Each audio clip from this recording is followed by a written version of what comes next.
She wasn't expecting anyone that night, especially not a man in uniform, standing in the rain with nothing but a haunted look in his eyes. And yet, something in her chest whispered, "Let him in, he's not a stranger." The wind had been howling through the trees since sundown, rattling the shutters of Grace Monroe's small countryside farmhouse. It was the kind of night she usually lit a single candle and read until she fell asleep. Anything to drown out the silence that grew louder after the kids had gone to bed. The last thing she expected was a knock at the door. Startled, she peeked through the curtain. A lone figure stood on her porch, drenched head to toe, his army green duffel slung over one shoulder. His boots were caked with mud, his beard unshaven, and his eyes lost. Grace hesitated. But then, something in her gut moved, not fear, but strange, aching familiarity. She didn't know this man. And yet, the moment she opened the door, it felt like the storm had brought someone back instead of merely sweeping someone in. "You okay?" she asked, her voice softer than she intended. He cleared his throat, glancing over his shoulder like the woods behind him held ghosts. "I was told this house used to be the Monroe farm." "It still is," she replied carefully. "I'm Grace Monroe." His eyes flickered with something unreadable. Regret? Relief? She couldn't tell. "I served with someone named Tyler Monroe. He saved my life." Grace's breath caught. Tyler, her late husband, the father of her children, the man buried under the old oak tree in the backfield. Her lips parted, but no words came. The soldier noticed. "I'm sorry. I shouldn't have come." He turned to leave. "Wait," she said, almost without meaning to. "It's pouring out there. At least come in and dry off. I'll make coffee." He paused. The weariness in his shoulders didn't vanish, but he stepped inside.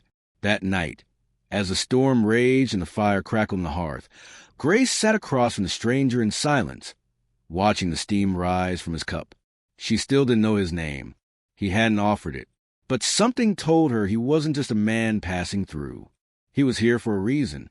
And whatever it was, it had everything to do with the man she'd lost. Sometimes the bond between two people doesn't begin with words, but with the silences they choose to sit through together. Grace wasn't sure when the soldier stopped feeling like a stranger, only that one morning, the house felt strange without him. The soldier never said much, and Grace didn't press him.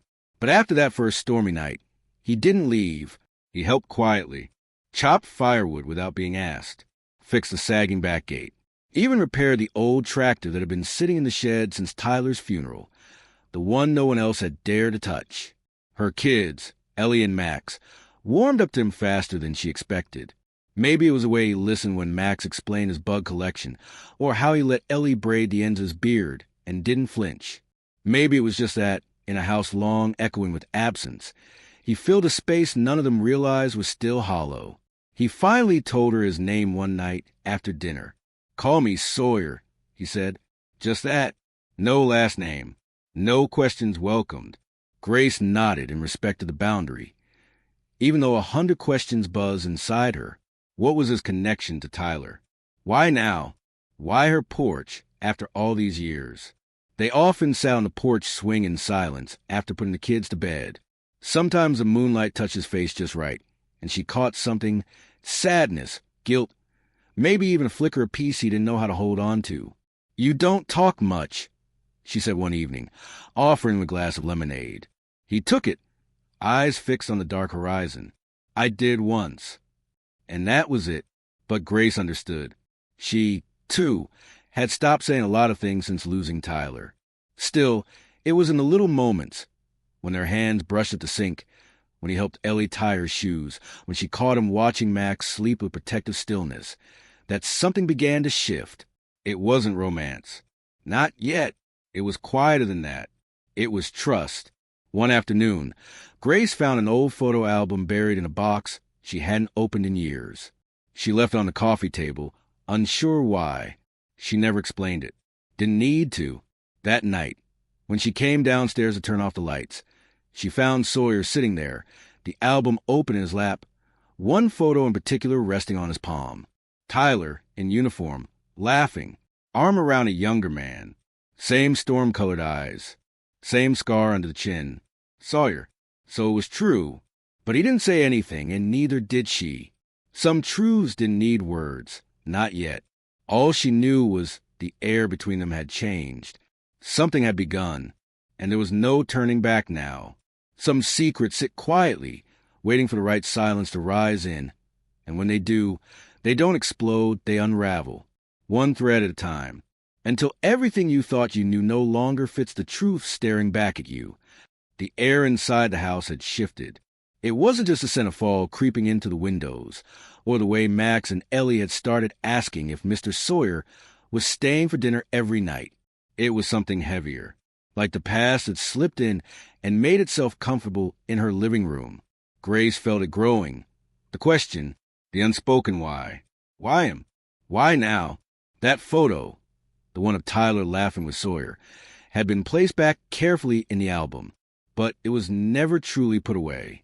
She saw in the way Sawyer glanced at her, like he wanted to say something but kept swallowing it back, until one night he didn't. They were sitting by the fire after the kids had gone to bed. The room was quiet except for the popping of the logs. Grace wrapped her cardigan tighter around her arms and looked over at him. "You served with Tyler," she said softly. Sawyer didn't move, didn't blink, just stared into the flames like they could answer for him. "I did." She waited. No more came. "Why didn't you come sooner?" she asked. His jaw clenched. "I couldn't." "Because you were hurt." He finally turned to face her. "Because I was the reason he died." The room fell silent. Even the fire seemed to shrink back. Grace's throat went dry. She didn't speak, couldn't. Her ears rang with the sound of nothingness. "I disobeyed orders," he said, voice low and gravelly. "Thought I could protect the unit by circling around. Tyler followed me, tried to get me back. We were ambushed.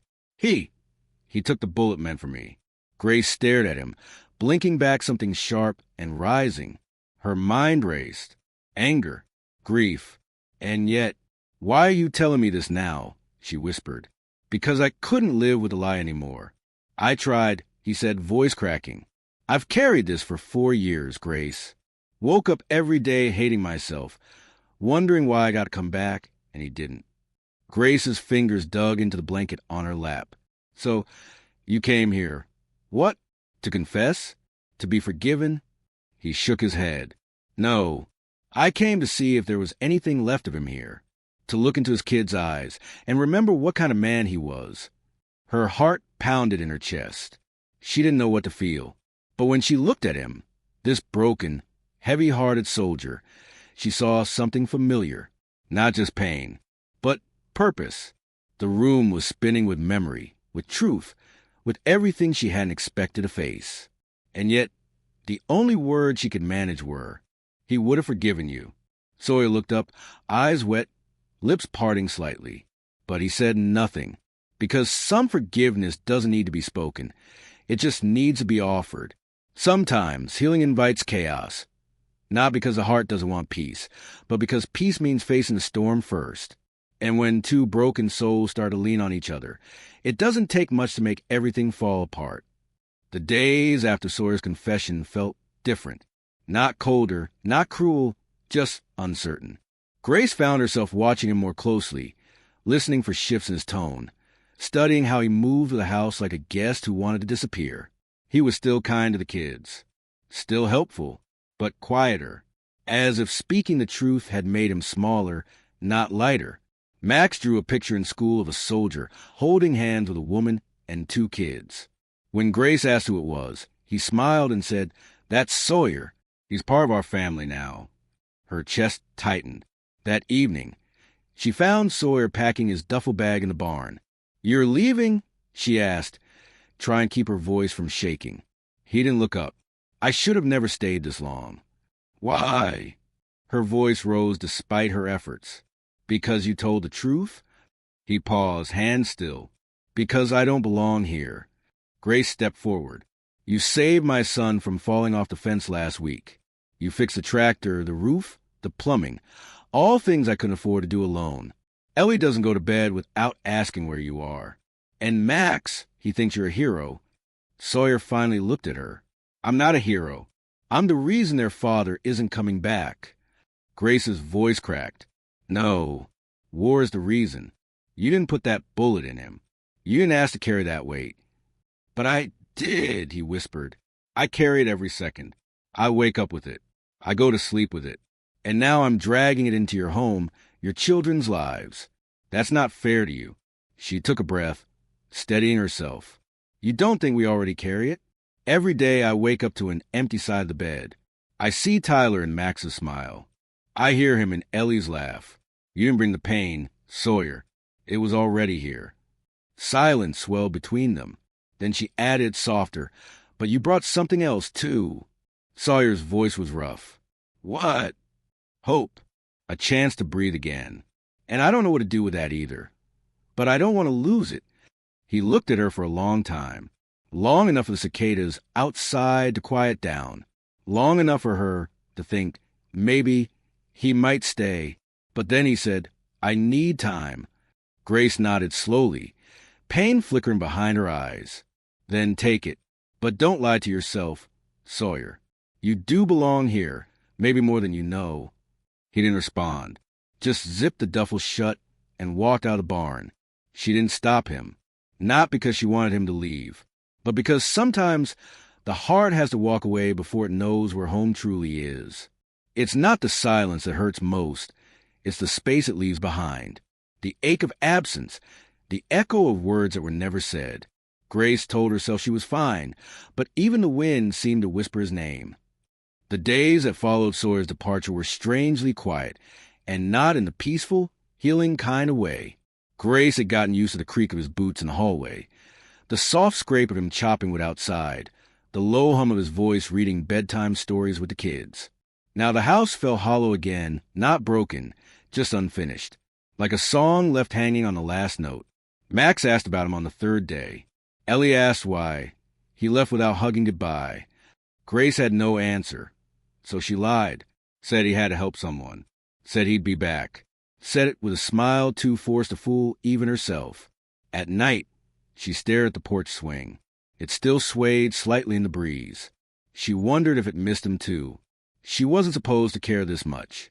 Sawyer had come out of nowhere, dropped a truth heavy enough to shatter everything. And still, somehow, he'd stitched warmth back into a place she thought was frozen for good. But now doubt crept in like fog. Had she let him get too close? Was she clinging to a man because he reminded her of Tyler, or because he didn't? She pulled out the photo album again. Tyler's smile, Tyler's arms around her. The memories weren't faded, but they no longer held her hostage. And that realization terrified her. One morning, while making breakfast, Ellie pointed to the window. Mommy, look, there's a dog out there. Grace walked over. Sure enough, a limping stray was sniffing around the garden. Thin, dirty, with eyes too tired for its size. Grace opened the back door slowly and knelt. The dog growled, unsure. But she waited. Eventually, it came close enough to touch. She wrapped it in a blanket and gave it water, whispering soft words as it trembled in her arms. It wasn't about the dog. Not really. It was about the feeling of seeing something lost, wounded, on the edge of running and offering shelter anyway. That night, she sat alone on the porch swing with a cup of coffee in her hands and the dog asleep by her feet. She looked up at the stars and said out loud, just once, I miss you. She didn't know if she meant Tyler or Sawyer. Maybe both. Maybe neither. Maybe she just missed a version of herself that had finally started to hope again. Hope doesn't always return with trumpets or light. Sometimes it slips in quietly, wearing flannel and tired boots, carrying nothing but an apology and the wish to be forgiven. It had been 11 days. Grace wasn't counting, not out loud, anyway. But each evening, her eyes lingered on the road a little longer. Each sunrise without word from Sawyer settled like dust on her heart, until the 12th morning. The sound of a truck pulling up snapped her out of her thoughts. She stood frozen by the kitchen sink, dish towel in hand, heart pounding so loudly she thought it might echo across the walls. Sawyer stepped out slowly. Same boots, same duffel bag, but something was different. His shoulders weren't as heavy. His eyes, still shadowed, carried something else now, resolve. Grace met him on the porch. She didn't say anything. Not yet. He stood a few steps away, the fall breeze tugging gently at his jacket. I thought a lot about what you said, he began, about not running, about what I brought into your lives, and what I might be taking away by leaving. Grace waited, listening with more than just her ears. I went to Tyler's grave, he continued. I sat with him, told him everything I hadn't said in years. Told him I was sorry, that I was lost, that I didn't know how to be anything other than broken. His voice cracked slightly, but he didn't look away. And then I told him I met someone who made me want to be better. Grace's breath hitched. I don't know what this is, he said, eyes locking with hers. I don't know if I deserve to stay or be part of this family, or if I'll ever stop feeling like I failed the best man I ever knew. He stepped closer. But I want to try. If you'll let me. The words were raw, unrehearsed, honest in the kind of way that left no place to hide. Grace's eyes filled. She didn't move, not right away. She just stared at this man, this soldier who had walked into her life out of nowhere, broken and burdened, and offered her the one thing no one else had since Tyler's death, a beginning. She stepped forward, slowly, carefully, then reached out and placed her hand gently on his chest, right over his heart. You're already trying, she whispered, and you're not alone. Sawyer closed his eyes briefly, as if that single touch undid a knot he'd been carrying for years. Behind them, Ellie's small voice called out from the doorway. Sawyer! He turned, and she barreled into him, hugging him tightly. Max followed with a shy smile, standing close to his mom. Grace looked at Sawyer. Looks like they missed you. He smiled, a real one this time, one that reached his eyes. Yeah, he murmured, pulling Ellie into his arms. I miss them too. And in that moment, under the pale sunlight of quiet morning, something soft and certain returned to Grace's heart. Hope, not loud, not perfect, but finally, home. Promises aren't always spoken with grand gestures or loud declarations. Sometimes they're whispered through simple acts, steady hands, and a quiet vow to never leave again. Life didn't transform overnight. There was no magical music, no cinematic fade into perfect happiness. But there was warmth now, and consistency. Sawyer stayed. He helped Ellie with her spelling, taught Max how to hold a hammer, and fixed the broken porch step without being asked. Grace found herself smiling more often, not the polite kind she wore for the world, but the kind that reached into the spaces she thought had gone numb. One evening, as the sun dipped behind a cornfield and painted everything gold, Grace brought 2 mugs of coffee onto the porch. Sawyer was sitting in the swing, his eyes tracing the horizon like he was memorizing every inch of it. She handed him a mug and sat beside him, their shoulders brushing lightly. Kids are asleep, she said.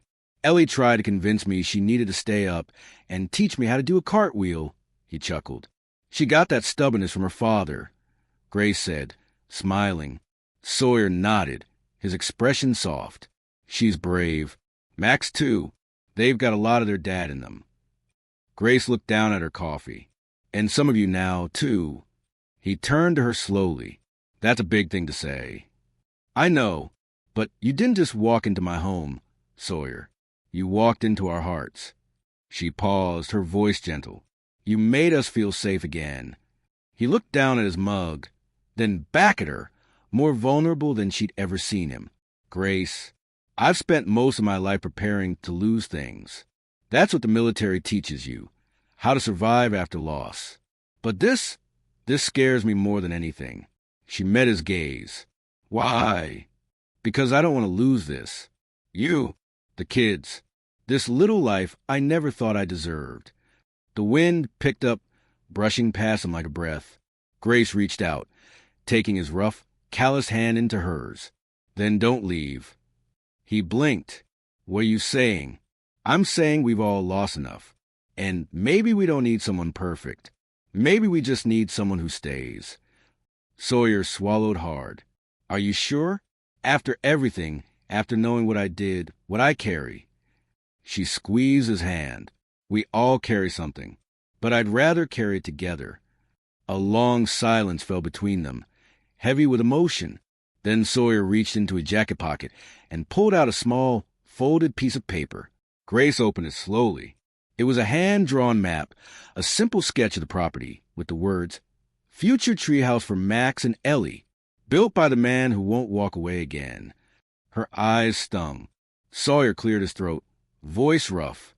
"It's not much, but it's a start." Grace leaned in, resting her head on his shoulder. "It's everything." The stars began to appear one by one, and the porch swing creaked in a rhythm that felt like peace. And in the quiet of that golden dusk, without needing to say outright, a promise was made. One built not from words, but from presence. Joy doesn't always come wrapped in certainty. Sometimes it sneaks in through laughter that wasn't planned, a look that lingers too long, or a moment so ordinary it suddenly feels like everything you've been waiting for. Saturday morning dawned bright, the sky brushed in soft pinks and oranges. Grace was already in the kitchen, her sleeves rolled up, flour dusting her hands. Ellie had requested blueberry pancakes, and Max wanted extra crispy bacon. A tradition they had started on good mornings, a phrase they all used for days that just felt right.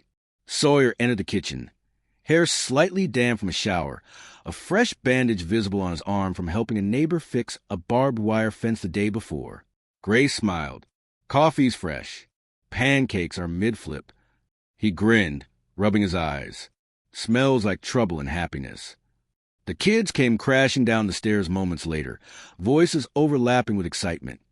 Max clutching a drawing, Ellie already tugging at Sawyer's arm to show him the crown she made from daisies. Somehow, these little things, wild laughter, sticky syrup fingers, and socks sliding on hardwood, had become a kind of music he didn't know he needed. After breakfast, Grace stepped out to hang laundry while the kids and Sawyer went to work on the treehouse base. It wasn't much yet, a few nail boards and some chalk sketches drawn by Max, but to them, it was a castle, a spaceship, a fortress of dreams. She stood by the clothesline, hands still, watching the scene from a distance. Sawyer lifted Ellie onto his shoulders, while Max measured something with serious concentration. Sawyer laughed, deep and unguarded, a sound that stopped Grace in her tracks. He didn't laugh like that when he first arrived. He barely smiled. And now, he was alive in a way that felt new. "Mom, look," Max called out, holding up a crooked wooden sign that read Fort Monroe. She laughed, hand over her heart. "It's perfect." Later that afternoon, a sudden rain burst from the clouds, soaking the yard in seconds. Instead of running, the kids screamed with delight, dancing barefoot in puddles. Grace tried to grab towels, but Sawyer stopped her. "Let them be wild," he said, eyes twinkling. "They'll remember this more than any bedtime story." And before she could argue, he was out in the rain too, chasing Ellie, scooping Max up, spinning until they collapsed in the grass. Grace stood in the doorway, watching them, heart swelling, eyes glistening. Then he looked up at her. "Come on, Grace. I'm not getting soaked." But he walked toward her, rain dripping from his chin, reaching for her hand. "You need this more than you think." She hesitated for half a second, then stepped into the storm. They danced like fools, soaked and breathless, laughing until her cheeks hurt. She hadn't laughed like that since Tyler. Maybe never. And in the middle of that unexpected joy, with thunder rumbling gently in the distance and children's laughter echoing to the fields, Grace realized something. She wasn't healing from love anymore. She was healing into it. Love is easy in the quiet, in sunlit kitchens and rainy laughter. But it's the hard days, the long silences, the unexpected storms that prove if what you've built can stand the test of time. Weeks turned into months. Autumn settled over the fields like a soft, golden blanket, and the world slowed down. Grace's farmhouse now echoed with more than just footsteps. It echoed with life. Homework at the table, with being stacked for winter, laughter drifting from the half-built treehouse, and every evening one extra chair at dinner. Sawyer had become part of their rhythm. Not perfectly, but earnestly. Still, not every day was easy. There were moments, small ones, sharp ones, where the shadows crept in. Grace noticed in the way Sawyer sometimes flinched at loud noises, or how he disappeared into the woods behind the barn after bad dreams. He was healing, but some scars refused to stay hidden. One night, after a long day of chores and wrangling a grumpy Max through a math meltdown, Grace found Sawyer sitting alone on the back porch, staring into the darkness. She joined him, two steaming mugs in hand. "You okay?" she asked gently. He didn't answer right away. Finally, he said, "Tyler would have built that treehouse in a weekend." Grace blinked. Probably, and it would have collapsed by Monday. Sawyer huffed a quiet laugh, but the heaviness didn't lift. "I still feel like I'm living in his shadow," he admitted. "Like no matter what I do, I'll never be enough." Grace set down her mug and turned to face him fully. "Sawyer, you are not a replacement. You're not here to be Tyler. You're you, and that's who my kids love. That's who I—" She paused. The words trembled on her tongue. "That's who I've come to trust." He looked at her, pain and gratitude warring in his eyes. "I'm just scared that one day you'll wake up and realize I don't fit. That this me was just temporary comfort." She reached over and took his hand, firm and warm. "I don't build my life on comfort," she whispered. "I build it on the people who stay." And Sawyer, broken, brave, learning, had stayed. The next day, the test came. An envelope from the VA arrived. Inside, an offer, a job, a long-term position counseling other veterans across the state. It was the kind of work that would give him purpose. The kind of work Tyler would have wanted for him. But it also meant leaving. He held the letter for hours before saying a word. Then he brought it to Grace, shoulders tense, eyes searching. "I don't want to go," he said. "Then don't. But this is a chance to help others," she finished for him. "You already are." He hesitated. "If I stay, I'm not just staying for them. Or for you. I'm staying for me. Because I want this life. Even when it's hard." Grace nodded, her throat thick. "Then stay," she whispered. "And let's see what we can build together. Not perfectly, but honestly." That night, he unpacked his duffel bag. Not for the night, but for good. Some homes are built with brick and wood.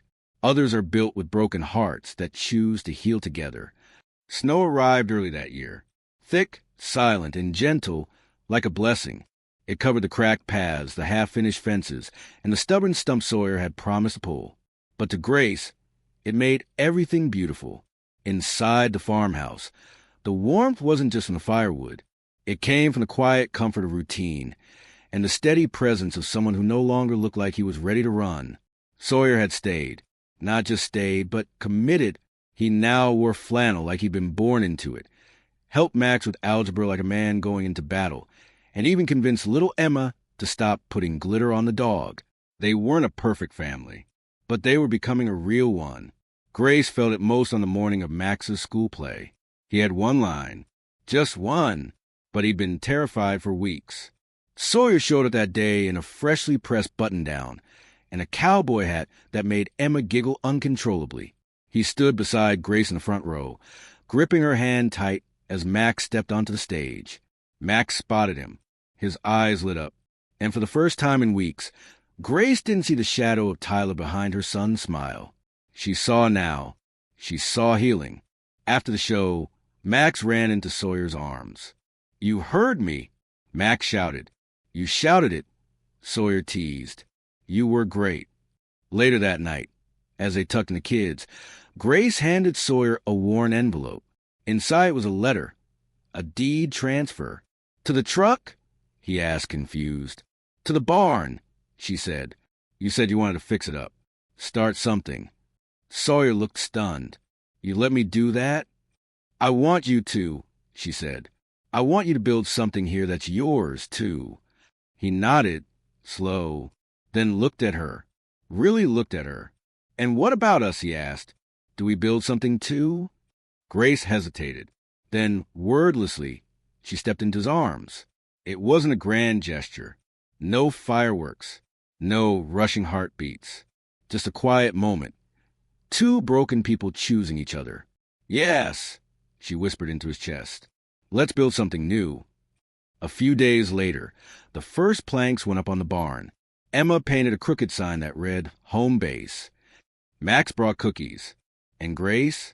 She stood at the door, arms crossed, smiling softly, because the drifting soldier had found his place, and the woman who thought she'd lost everything had found more than she ever dreamed. A family not born but built. Time didn't erase the pain, but love reshaped it into something worth holding on to. The barn was finished long ago. Now it stood tall, weathered, proud, not just as a structure, but as a symbol.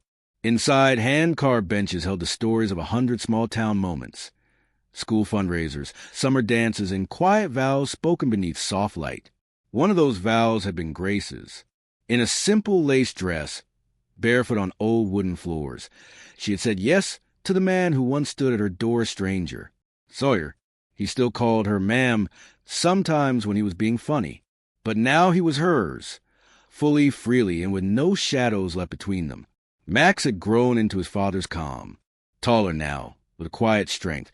He wore a pressed uniform of his own, cadet stripes shining on the proud eyes of his stepfather. Emma, a whirlwind of art and light. She'd just won her first state award in painting. Her latest piece? A soldier kneeling in snow, arms outstretched to a single mother with 2 children standing behind her, a glowing farmhouse in the distance. She called it The Day Our Family Was Born. Out by the porch swing, Grace sat beside Sawyer. He held her hand, rough fingers tracing the lines of her palm like a map he still hadn't finished exploring. "You ever think about how far we've come?" she asked softly. "Every day," he said. "And I'd still choose you, even if I had to walk through hell again to find you." She leaned into him, the sun warm on her face. The war, the fear, the losses, they had shaped their scars. But love had rewritten their story. And this time, it ended in peace.